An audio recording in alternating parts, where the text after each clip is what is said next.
Hello, everybody. Okay, so I can't believe that we're moving on to essay 3 already.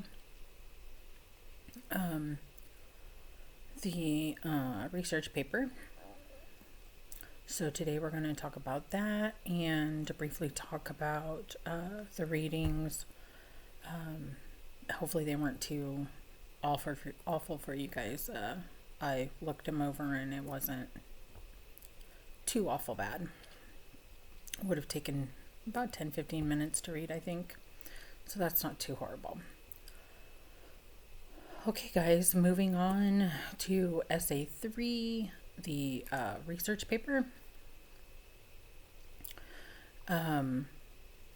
So the research assignment, you will be writing a formal academic argument essay. This essay is not merely a discussion of a side of an argument. It is you joining an academic debate and taking a stand on the issue, problem, or controversy which you address, expressing your focused, debatable, and supportive view on some aspect of the issue, problem, or controversy. So I've left this assignment open to you guys so you guys can pick your topic. And I really don't care what you talk about. You do have to get my approval only because I want to make sure that you are focused enough on one thing. I don't want it to be some big, huge, broad issue. I really want you to hone in on one specific thing. An example, say you want to do an argument about social media and how it's bad for us. That'd be great. But pick one aspect of social media: Facebook, Twitter, TikTok, whatever. Don't talk about the whole big, broad social media. There's just too much out there. It's too broad. Okay, you could pick like I said, Facebook or TikTok, and really hone in on just that one aspect instead of all of them. So the purpose of this essay, I thought I took that out. We are not doing an annotated bibliography for this, so don't pay attention to the first sentence there. I will go in and fix that. You must include at least one counter argument in your essay. So you need to think about an opposing view. So say you're talking about social media again.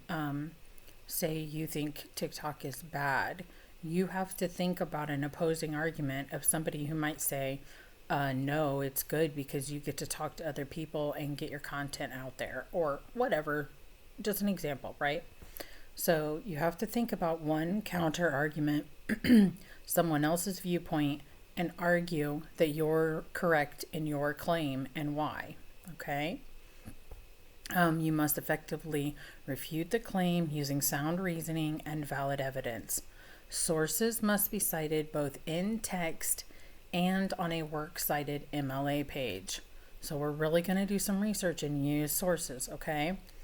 I expect you to pull multiple details and content from your sources and use them throughout your whole paper with intended backup of your own thoughts. Make sure when using quotes and paraphrases that you are not only framing, sandwiching the quotes, but that the material from your sources are discernible from each other and your own voice. So you want to keep those separate. You want to include quotes from your sources, but make sure that your voice is completely your own, that you're not just saying exactly what your source says, right? You want to tell me how this source backs up your claim in your words, okay? Make sure that quotes add to the discussion. Requirements for this paper. An essay which takes a stand and makes an argument in support of your desired view or course of action you recommend on the issue, problem, or controversy. Make sure that your paper is clearly focused, debatable, and supportable thesis statement, advocating your view on the issue, problem, or controversy. You want to use evidence from academic sources only, objectively and accurately interpreted. So you cannot just go to Google and Google some sources, okay? That's not how this works. That you need to use library sources from our databases, okay? We will take a trip to the library. I think that's the day after. The day after we come back from spring break. Yes, so Monday, March 14th, we are going to the library. We will get sources. They will teach you how to find sources in our database, okay? Effective reasoning that demonstrates how the evidence used supports the thesis and specific arguments being made. Okay, it's going to show you how to use those sources that you get. Or I'm sorry, it's not going to show you. You need to show me how your evidence supports the thesis and specific arguments being made. So don't just throw a quote in there. Tell me how that quote fits into what you're arguing, okay? Use a quote to back up your claim. And then tell me how it backs up your claim. Use of at least one opposing view that is accurately presented and refuted with reasons and evidence. So you need to find a source that actually goes against what you're saying, okay? And then explain to me why they're wrong and why you think your claim is better. Logical organizational structure that clearly and effectively guides a reader through the argument being made. Use of evidence from these sources, which is discernible from each other and from your voice. Correct formatting of essay, in-text citations, and citations on a works cited MLA page. I can say that I've read about 4 of your essays, and out of those 4 essays, I think one person has done a works cited page. So, yeah, make sure that you're following MLA formatting. Those are points that are going to be deducted, unfortunately. Awareness of a diverse audience of your peers and use of respectful, academic, and inclusive language. Observation of convections of grammar. And it has to be 3 to 4 pages in length for the final draft, and have a works cited page, which is not included in the length requirement. Okay. And then it has the due date. It's going to be due on Friday, April 1st. And we have the rubric. So you can easily click on the rubric. I can't talk. So you can see here, it has to be clearly focused, debatable, and supportable thesis statement, advocating your problem or controversy. You want to introduce the context, position being argued, and strives to be relevant to the intended audience. And then you have to have a effective conclusion. That is all worth 40 points.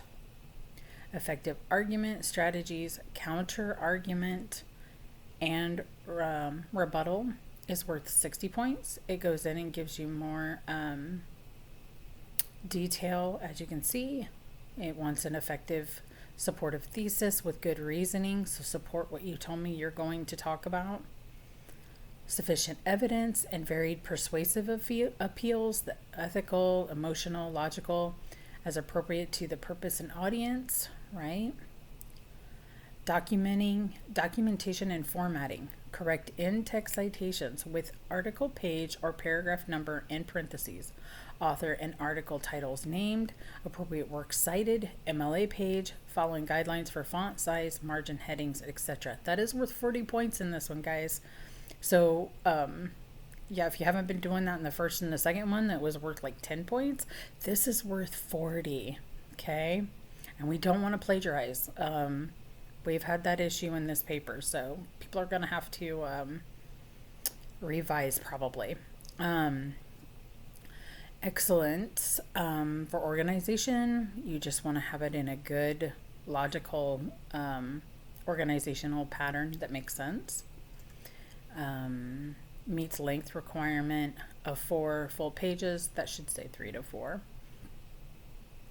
Visual elements.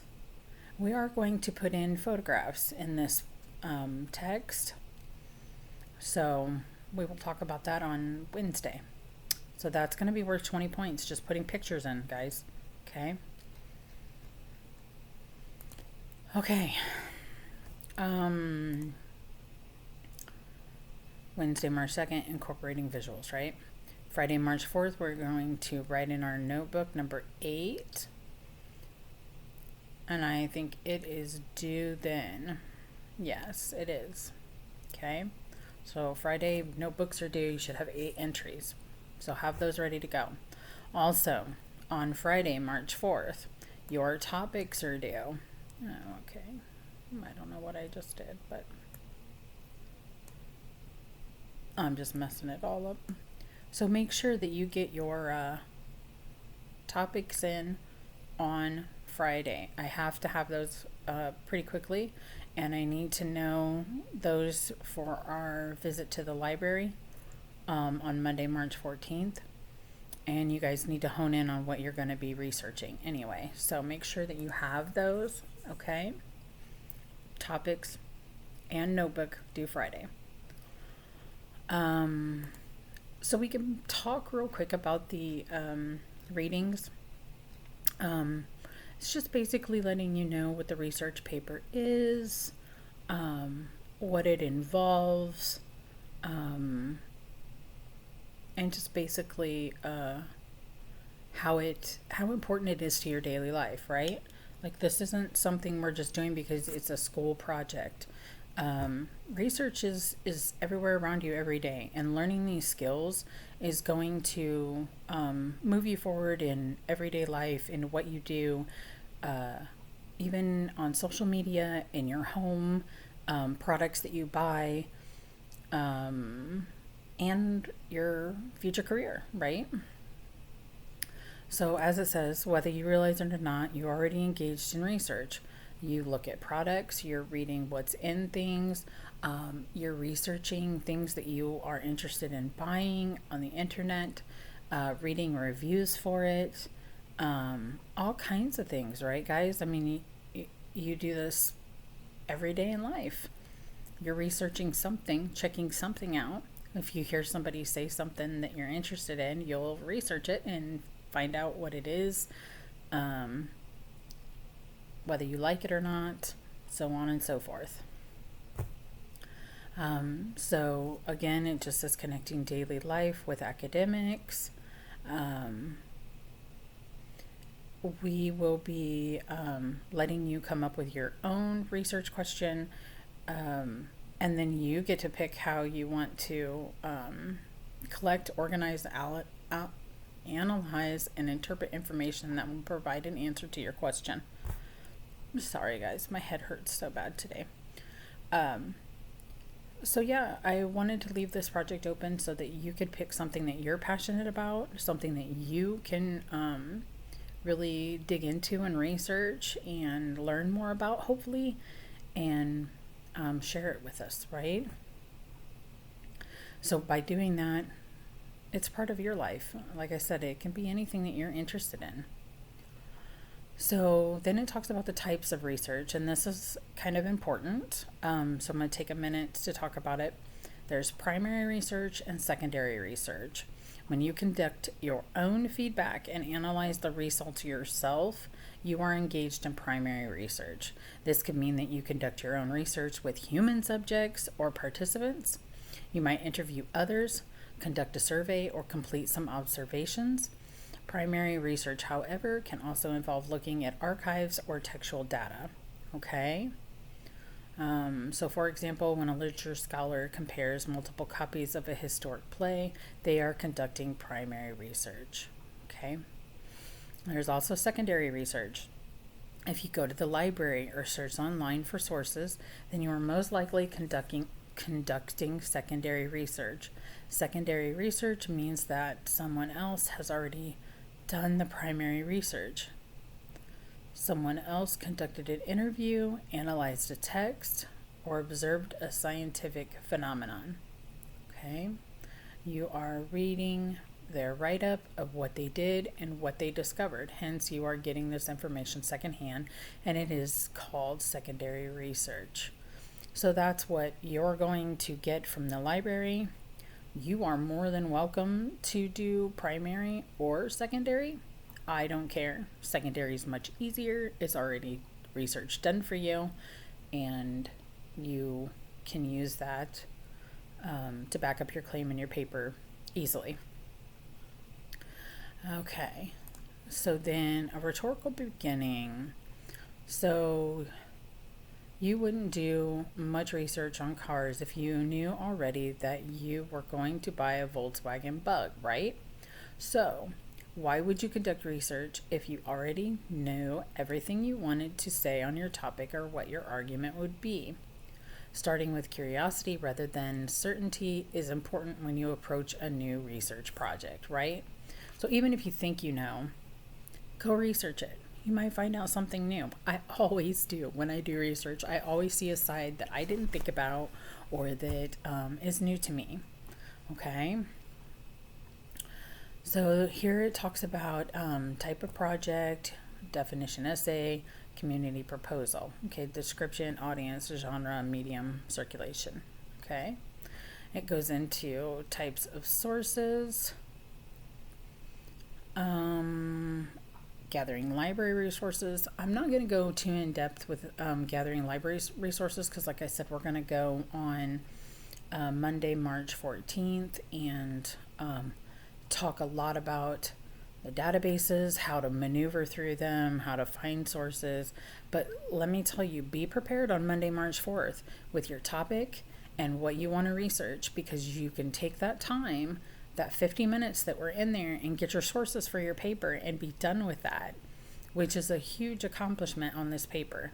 Getting your sources and being ready to write about it is half the battle on this paper. So, and it moves quick, guys. We're going to, this few weeks is going to go really fast. So pick your topic, be ready to go with your topic, and know what kind of paper you want to write about your topic, like narrow in on it, and then be ready to find your sources when we go to the library on March 14th. Okay. This, like I said, this is gathering library sources. So after we visit the library, if you haven't found your sources and you're confused, this is a source for you to go back and re-look over. Okay. It gives you tips. When available, always download a PDF of an article. Do not just save a URL, as it may change later and you won't be able to find it. That is huge. Making sure that you download a copy or bookmark it, whatever you need to do. Print it out. I don't care, as long as you have that copy, because you don't want to lose your source. Because it can take some time to find exactly what you want again. Have a file on your computer or the cloud specifically for this project. Save everything you gather there. That is an excellent tip. Rename files with the author's name and article title. Another great tip. If possible, give your sources tags or organize them by subtopic. Okay, those are all really great tips. Make sure that you do these things. It's going to make your life so much easier. Yeah, we're going to library, so I'm not going to worry about that. This talks about how to get into things, so I'm not going to go into that. Primary data. Okay, and an exercise. So yeah, not too bad, guys. Okay, research. There is an example research paper on our Canvas page. Please read over this. It's not that long. It won't take you but 5 minutes to read it. This is what I expect, guys. It really goes into details, okay? So smartphones and their place in classrooms. It's a good paper. Smartphone devices have become accessible around the world for the past decade, with almost everyone owning one today. The main purpose of cell phones is used to communicate with friends and family, but as of recently, they have become popular among young students because of their multifaceted ability, which gives them a new perspective on digital education. Many students use mobile phones as a learning tool in classrooms to engage in discussions, take notes, and look up information. I agree completely. I do the same with my phone, right? So that's a very good argument. Students also use cell phones to stay in contact with their parents during school hours. On the other hand, for many teachers, the use of cell phones in classrooms by students has become an ongoing concern, with teachers believing that when students are in class, they need to be present and aware, and to them, activate use of smartphones during class is a distraction. Very much so. But I think if you have them and you use them wisely, they are fine, right? So it says, this is the thesis statement, guys. This argument about the use of smartphones in classrooms remains an ongoing one, with teachers and students having strong opposing opinions on the matter. Okay, so I know that this student is going to argue about smartphones. And she is going to have an opposing opinion on the matter. Okay, and then it goes into the argument, and it really gets into the details. Notice the details here, guys. They explain everything. Like, there is no room for me to assume anything. They have clear language. I can understand their argument and the because and the why. Those are important details to make sure that you include. Don't just tell me that, many students believe that cell phones in classrooms serve an important purpose, such as digital learning skills and safety. Okay, why? Right? So then the student goes on. Smartphones give students the ability to learn digitally, for example, and then even gives me an example. That's the details I need from you guys. Okay? Okay, guys, I think that's it. I don't think we have anything else. Went through the readings, introduced the paper. Wednesday, we're going to talk about incorporating visuals. Friday, topics are due, and write in your notebook. And then we have spring break. Yay. In class today, I'm going to talk to you guys about class on Friday, whether you guys want to have it or not, or if you want to just do your thing, turn in your topics and write in your notebook and turn those in on Friday, okay? I think that's it, guys. If you have any questions, of course, email me. I am working on your papers. It's going to take me a little bit. Like I said, I started yesterday and I didn't even get through 4 of them. So I have to pace myself with this. It's giving me some pretty bad headaches trying to read through them. Not that that's not your fault. Please don't take it that way. That's my eyes and my head and everything that I got going on health-wise. So just be patient with me. I will get through them as soon as I possibly can. I'm really hoping this week, okay? Thanks, everybody. You guys have a good day. And if you need anything, let me know.